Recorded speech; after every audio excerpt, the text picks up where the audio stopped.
গত বছর আমি পরিষ্কার করে বলেছি যে এরা হচ্ছে জঙ্গি এবং এরা হচ্ছে চোর।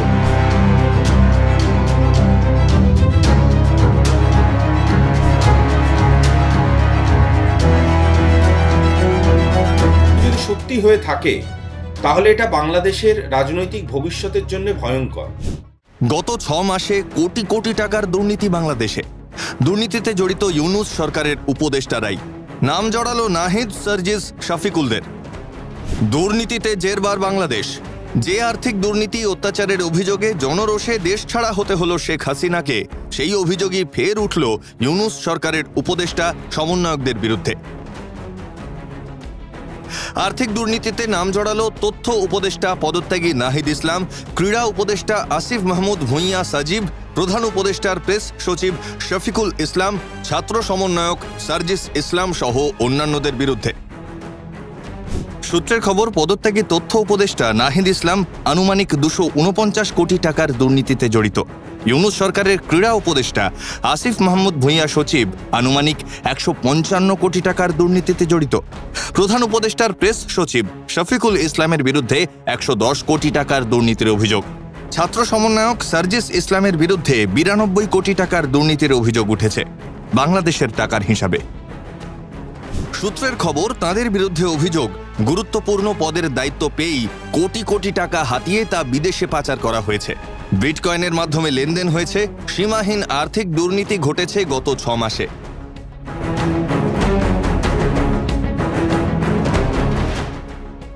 এদের চুরির কথা কিন্তু আমি সবার আগে মিডিয়াতে আমাকে যখন জিজ্ঞেস করা হয়েছিল যে কিসের আন্দোলন, আমি কিন্তু একদম প্রথম গত বছর আমি পরিষ্কার করে বলেছি যে এরা হচ্ছে জঙ্গি এবং এরা হচ্ছে চোর। কতগুলো বিটকয়েন পাওয়া গেছে, বিশেষ করে নাহিদের 204টা বিটকয়েন, শফিক যে এই জঙ্গি সরকারের আপনার প্রেস সচিব, তার এখানে প্রায় 96টা বিটকয়েন, আসিফের মনে হয় 114 বা সামথিং। সোজা কথা হচ্ছে যে তারা কিভাবে টাকা পাচার করেছে সেগুলোর প্রমাণপত্র আমরা পেয়েছি। আপনি দেখেছেন এশিয়া পোস্ট নিউজ এটা এসছে এবং অন্যান্য পত্র থেকে এসছে। যারা নিজেদেরকে বিপ্লবী বলছে যে গণ অভ্যুত্থান হয়েছে, এরকম বড় বড় ঢাউস শব্দ তো নিজেদেরকে জাহির করে। আপনি কোনোদিন আপনার জীবনে শুনেছেন যে কোনো বিপ্লবী ছাগল চুরি করে, মুরগি চুরি করে, হাঁস চুরি করেছে? আমি কয়েকটা হুজুরকে দেখেছি হাঁস চুরি করে নিয়ে যেতে। ফলে এই যারা নিজেদেরকে বিপ্লবী নাম দিয়েছে এদেরকে বরাবরই আমি জঙ্গি বলেছি, চোর বলেছি, বদনা, বাথরুমের বদনা, কমোড খুলে নিয়ে গেছে। মানে এটা তো একটা নোংরা গা ঘিনঘিন করার মতো একটা ব্যাপার। কেউ কারো কমোড খুলে নিয়ে আসে, ফলে কমোড পর্যন্ত খুলে নিয়ে আসছে। ফলে এই যে আপনি বিটকয়েনের কালকে যেটা দেখলেন এটা খুবই অথেন্টিক। তাদের কাছে যেমন নাহিদের 204, তারপরে হলো শফিকের 96টা বিটকয়েন দেখেছি, আসিফের মনে হয় 114টা কি এই ধরনের কিছু একটা হবে।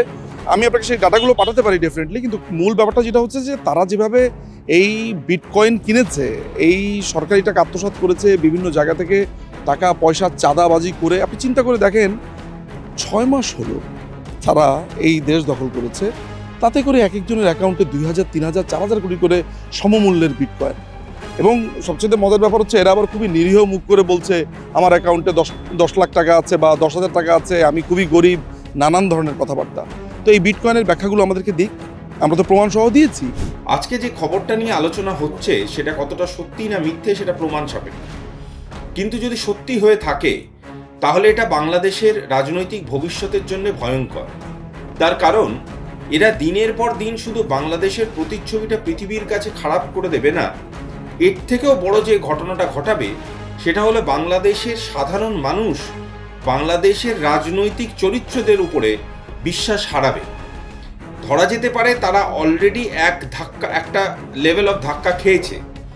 আবার যদি তারা যারা নবজাগরিত রাজনৈতিক পরিস্থিতিতে আবার যারা দায়িত্ব নিতে উদ্গ্রীব তারাও যদি ইকুয়ালি করাপ্টেড হয়, তাদেরও যদি পাওয়া যায় এমন একটা আকারে যারা বাংলাদেশের ক্ষতি করতেই চাইছে এবং করাপশনটাকেই তাদের এগিয়ে যাবার মাধ্যম হিসেবে ধরে নিয়েছে, তাহলে বলাই বাহুল্য যে বাংলাদেশের রাজনীতি তলানিতে এসে ঠেকেছে।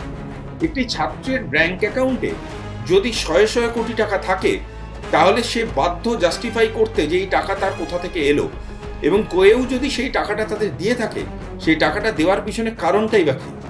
যদি সেই জাস্টিফিকেশন স্যাটিসফ্যাক্টরি না হয় তাহলে ধরে নিতেই হবে এর পিছনে একটা এমন চক্র কাজ করছে যারা ভীষণ রকমভাবে এদের ফান্ড করার মাধ্যমে বাংলাদেশকে রাজনৈতিক এবং আন্তর্জাতিক মহলে আক্রমণ করতে চেষ্টা করছে। আরেকটা কথা, যদি এই গোটা বিষয়টা কোনো কারণে মিথ্যে হয়ে থাকে, তাহলে আমি বলবো বাংলাদেশের বিভিন্ন রকম মিডিয়ার স্তরকে এবং বাংলাদেশের বিভিন্ন রকম ডিপ্লোম্যাটিক সার্কিটকে আরও বেশি সতর্ক হওয়া উচিত। কারণ এই ধরনের ঘটনা যদি ঘটে বা ঘটার প্রবণতা থাকে, তাহলে সেটা বাংলাদেশের রাজনৈতিক এবং আন্তর্জাতিক প্রতিচ্ছবির কাছে ভীষণ ভয়ানক একটা দিক দেখাবে। বাংলাদেশের এক সাইবার গোয়েন্দা গ্রুপই এমন চাঞ্চল্যকর তথ্য সামনে এনেছে। এই খবরের শোরগোল শুরু হয়েছে প্রতিবেশী দেশে, যদিও এই অভিযোগের মধ্যেই নিজের ব্যাংক অ্যাকাউন্টের তথ্য সামনে এনেছেন নাহিদ। ব্যুরো রিপোর্ট, সংবাদ প্রতিদিন ডিজিটাল।